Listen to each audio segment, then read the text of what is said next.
the core of your being. You're on social media too much. You're listening to what other people are telling you. You got to listen to yourself. You got to cut all that shit out. You have to look at the things that you love and the things that you hate. So what you don't like is very instructive to you, right? You're looking at things that are very powerful inside of you, that are emotional. They're not intellectual. They're feelings, they're emotions. They're visceral things that you connect to. I've always followed the laws of power, which is change things up, enter action with boldness, don't be afraid to do things differently, adapt your strategy to the circumstance. It's never too late. The earlier you figure it out, the better off you are, but it can happen later in life. Now, I figured out at an early age that I wanted to write. I didn't know what I wanted to write, but I loved words and I loved writing. And if I didn't have that connection when I was 8 years old, all the way into high school and college, I would have been a lost soul. And I empathize with a lot of people who don't have that feeling when they're 8 or 18 or in their 20s. But I've tried to tell people everybody has it. You're just not listening to yourself. You've lost touch with who you are. There are 5 forms of intelligence. We normally associate intelligence with intellectuals, with Noam Chomsky, with Albert Einstein. No, intelligence comes in all forms.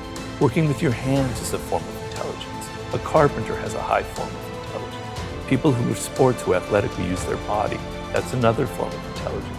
There's music, there's math, there's language. You have one of these frames of mind. By the way your brain is wired, you are inclined towards one of them. Figure that out. You got to be a bit bold. You have to embrace what makes you different. It takes time. To do anything in life takes time and hours and patience and work.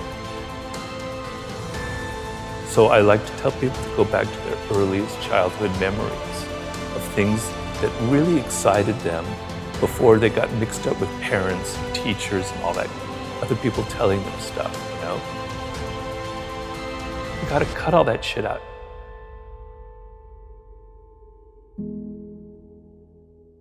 You know, I was frustrated, I was depressed. I even have to admit I had moments that were slightly suicidal because I knew deep down that I could do something.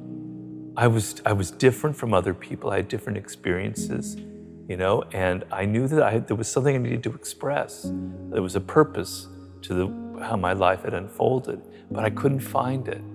I had tried everything. I had tried every form of writing, every possible endeavor you can imagine. It just didn't click. So I was very deeply frustrated. And the frustration, I tell people, is a good thing.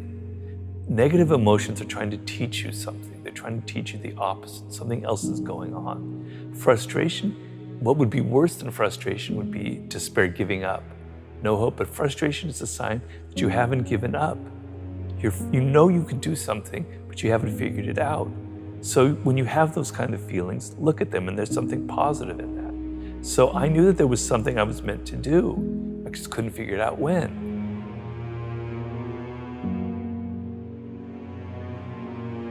It's easy for me, a boomer, I have to admit that, to preach to you when you have gone through we've gone through a pandemic, what looks like to be a recession, and then if you're a millennial, you went through the crash in 2008. It's easy for me to preach. You're dealing with really difficult circumstances.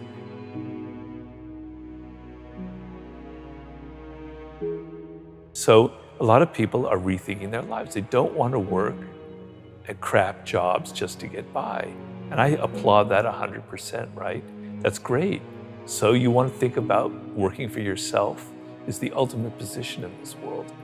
And even though times are difficult, even though it may seem like just a dream, there's so much potential out there for entrepreneurial spirit, for creating your own startup, for creating your own podcast, for going your own path in life. You don't have to follow other people.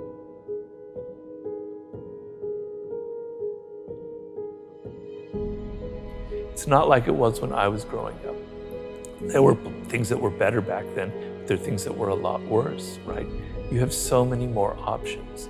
It's just that you're not going to reach them. You're not going to be happy in this short time that you have to be alive unless you take it seriously and still have some fun and adventure and excitement. You got to listen to yourself. You have to embrace what makes you different. Just don't listen to your parents go, I got to be making $100,000 when I'm 23 and go to law school and do all this stuff. You're going to burn out. So kind of understand I guess the main thing I would say is know who you are, know what you're deep down in your core, what you love, what you hate, and what you were destined to create in this world. That's like the most important process you can go through. Everybody has that potential. But I know it doesn't come easy. It's a process and you have to be patient, but you have to put in the work. But another skill that you cannot ignore is the social. We're social animals. And there are a lot of people in life who ignore that because they're shy. And I was very shy as a young man. I was mostly quite introverted as well. Because they're shy, they just simply lean on their own strength, which is learning something really well, learning math or learning algorithms or learning how to write, etc. And they ignore the social because they're afraid of it.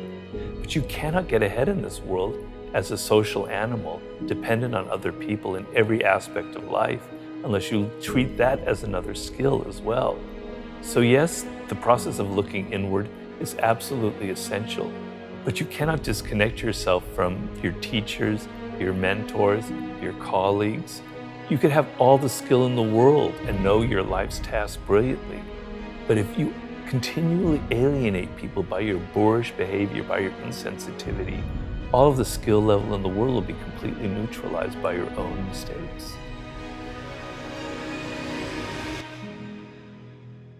I didn't listen to other people.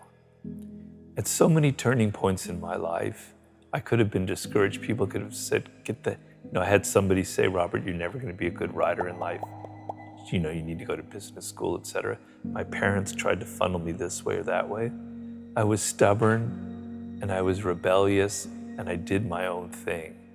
And because of that, I have kind of a different voice from other people, right?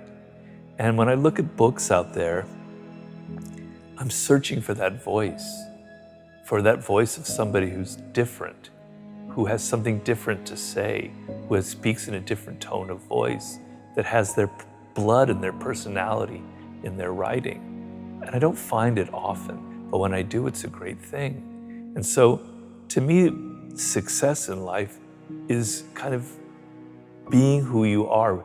There's a famous expression of the great ancient Greek poet Pindar about become who you are.